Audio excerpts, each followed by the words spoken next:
आज एक कहानी सुनाने जा रहा हूँ जो कि बहुत ही सोचनीय है।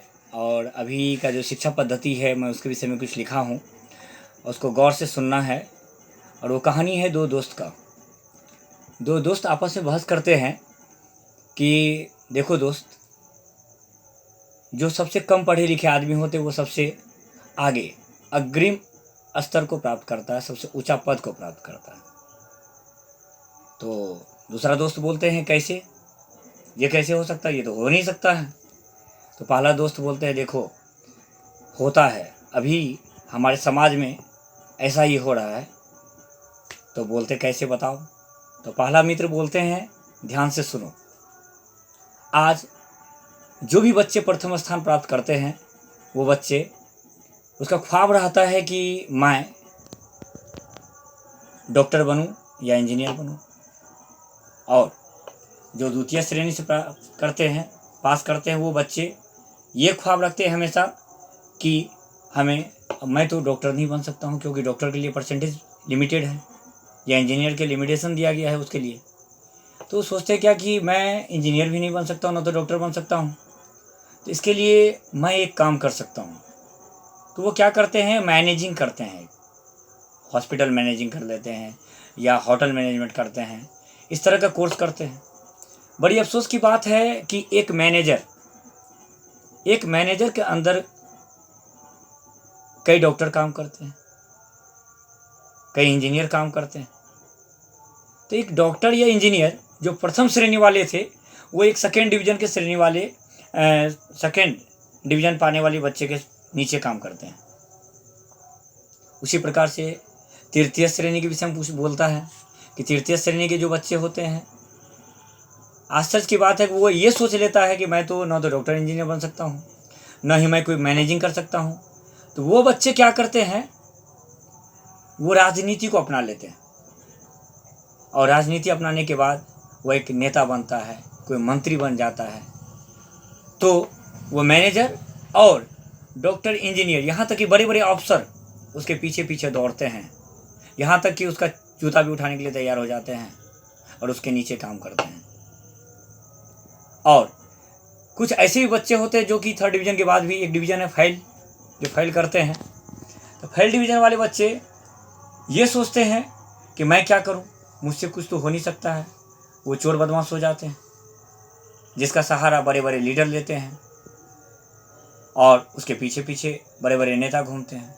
तो अफसोस की बात है कि प्रथम श्रेणी वाले द्वितीय के पीछे, द्वितीय वाले तृतीय के पीछे, तृतीय वाले फेल के पीछे। अब एक और श्रेणी दिखाया गया है जो कभी कभी विद्यालय जाते हैं और विद्यालय में कभी कभी कुछ ही शब्द का ज्ञान प्राप्त कर पाते हैं, कुछ ही बात को जानते हैं। ऐसे बच्चे वो बाबा बन जाते हैं। आज हमारे देश में बाबा बहुत चर्चित होते हैं। जो भी बाबा हो उसका डिग्री या क्वालिफिकेशन कुछ भी नहीं देखा जाता है। वो इतने बड़े विद्वान होते हैं, 2 श्लोक बोलते हैं, उसका अर्थ बोल दिए, बूढ़े से बूढ़े वो अपने माँ बाप का सेवा नहीं कर सकते हैं, मगर उसका पैर पे गिरते, चाहे वो 16 वर्ष का लड़का क्यों नहीं हो, उसका पैर धो के पीते हैं, जो कि वो भी मनुष्य है और मैं भी मनुष्य हूँ। फिर भी तो बड़ी अफसोस की बात होती है कि जो कभी कभी स्कूल जाते हैं उसके नीचे सभी प्रथम श्रेणी वाले, द्वितीय श्रेणी वाले, तृतीय श्रेणी वाले और यहाँ तक कि चतुर्थ श्रेणी वाले भी जाके उसके पैर पे गिरते हैं। आज हमारे समाज में, हमारे देश में बड़ी आश्चर्य की बात है कि ऐसा ही हो रहा है कि शिक्षा पद्धति इतना निम्न हो चुका है कि हमारे मंत्री, जो शिक्षा मंत्री होते हैं, वो बिना पढ़े लिखे होते हैं। मैं एक बात बोलना चाह रहा हूँ इस मैसेज के अंतर्गत कि शिक्षक जो हमारे देश के होते हैं उसका वेतन हमेशा समय पे मिलना चाहिए, चाहे किसी का वेतन मिले या ना मिले। और इसलिए मिलना चाहिए क्योंकि शिक्षक को समय पे यदि वेतन नहीं मिलेगा, वो बेचारे अपने परिवार या बच्चे को सोचते रहते हैं, अपने बच्चे की व्यवस्था के विषय में सोचते रहते हैं। यदि वो अपने बच्चे की व्यवस्था के विषय में सोचेंगे तो अफसोस की बात है, वो पढ़ाई पे कैसे ध्यान देंगे, कैसे बच्चे को पढ़ाएंगे। जब भी विद्यालय जाएंगे तो उसका ध्यान रहेगा बच्चे पे, मेरा बच्चा क्या करेगा, मैं कौन सा काम करूं कि मेरा परिवार चलेगा, क्योंकि अब तो समय पे उसको वेतन मिलता नहीं है। इसलिए हमेशा शिक्षक को समय पर वेतन मिलना चाहिए। दूसरा है कि शिक्षक के लिए वेतन निहित हो और वेतन इस आधार पर दिया जाए कि आपके बच्चे यदि अव्वल होते हैं, यदि अव्वल रिजल्ट लाते हैं, उसका वेतन और अग्रिम हो, ज़्यादा किया जाए। उस शिक्षक का, जो शिक्षक का बच्चा जिसका विषय है मैथ हो या साइंस हो, साइंस का टीचर का अव्वल आया तो उसका वेतन उससे अग्रिम हो।